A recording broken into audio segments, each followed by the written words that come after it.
I need to just get your broad sense, because you are a multilateralist, and that's why you have been elected in as the executive secretary. And I think I want to, from the side of our president, because I was yesterday with him in Cape Town, and he have asked that I must extend his personal well wishes to you.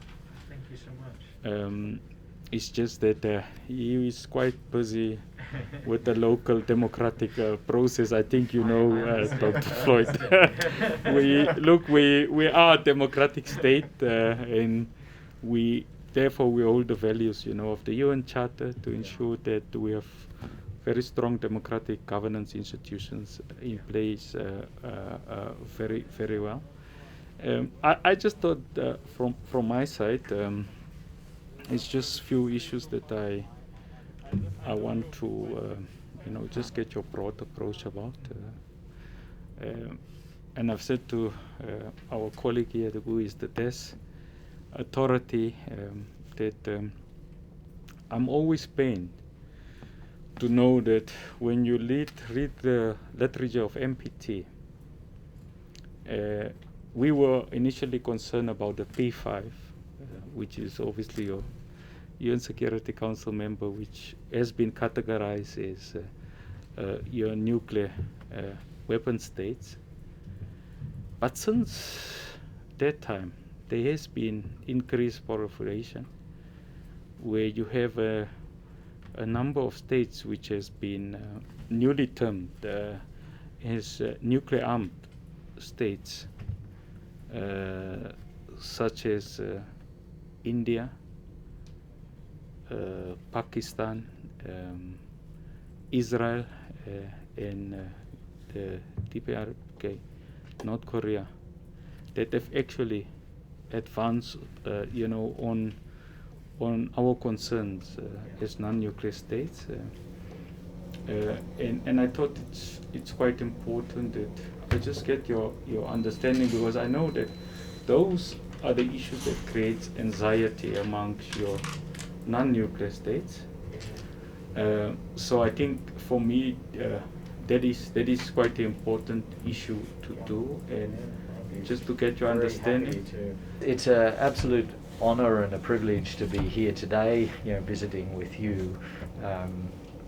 I've been fascinated by your bio, to see at 26 that you started your work full-time with the ANC, and your whole career has been moving through that. I'd love to know more about what motivated you and drove you as a young man, younger man.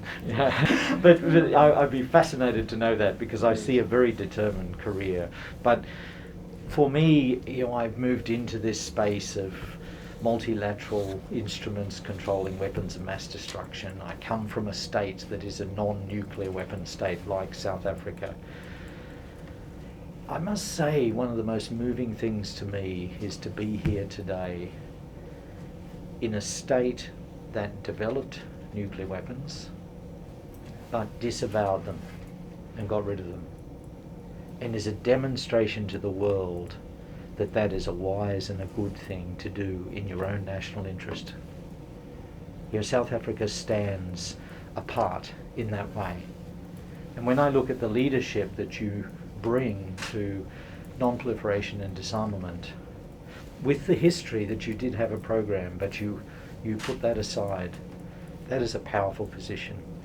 And I just want to honour South Africa for having taken that decision, choosing that path, and then taking a leadership role within the African region and beyond for non-proliferation and disarmament. So it's very special, to me, for that reason to be here. The issues you raise about concerns for the anxiety around the weapon states, the non-weapon states, etc. I know as a politician you're well familiar with whether we look at something where the glass is half full or half empty. I take a half full approach.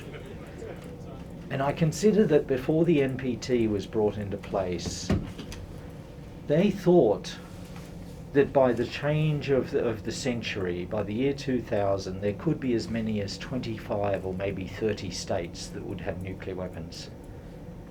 But there's not. There is not. That to me is actually the mark of success of the NPT. You know, that there was a recognition of 5 that had nuclear weapons at the time of the treaty, and then, as you've rightly accounted, is that we can add 4 to that, it would appear, since then. I would say that's actually success, not failure. And let me now bring you to the treaty that I'm responsible for, the Comprehensive Nuclear Test Ban Treaty. The text of that was open for signature in 1996. And before that date, in 1996, there were about 2,000 tests that had been conducted around the world, some by South Africa. But since that date, 25 years ago, there's been less than a dozen. Now that to me is success. Now some might say, oh, half empty, there should be none. Well, the treaty hasn't entered into force, but there is very, very few tests. And so we now have a world which is just remarkably different to the pre-1996 world where 2,000 tests had taken place. This century, this millennium, only one state has tested, DPRK. So to me, the CTBT, the Comprehensive Nuclear Test Ban Treaty, is a success too. Now, South Africa and so many states, non-weapon states, look forward for the day when it enters into force, and we've got 8 countries that have to ratify it to allow that to happen. But even when that now when that hasn't happened, it's still a success. Because one of the things my organisation does, as you well know, is that we manage a verification system, you know, of over 300 stations all around the world, 5 of them in South Africa, that monitor for seismic vibration or the atmosphere or in the ocean or for radioactive material moving around, to be able to determine has anybody tested anywhere. And we know nobody can test and not be detected. Yes. And it's not us that knows, it's all of the states, including South Africa, that would know. So now there is this pressure of a norm. If any state chooses to test, it will be known by everybody. They'll find themselves at the Security Council that you referred to. So to me, it's a great honour and a privilege to be heading such an organisation, but then working in partnership with 185 states that have signed this treaty and joining with the not the anxiety, but the hunger to see this completed, this job completed, you know, to see it enter into force. And there's a proposal I want to put to you about how we might be able to work together for that before our meeting finishes. So that's my reflection on your original context of where are we at in the world. But I think we can advocate and continue to work for an even better world than we have now.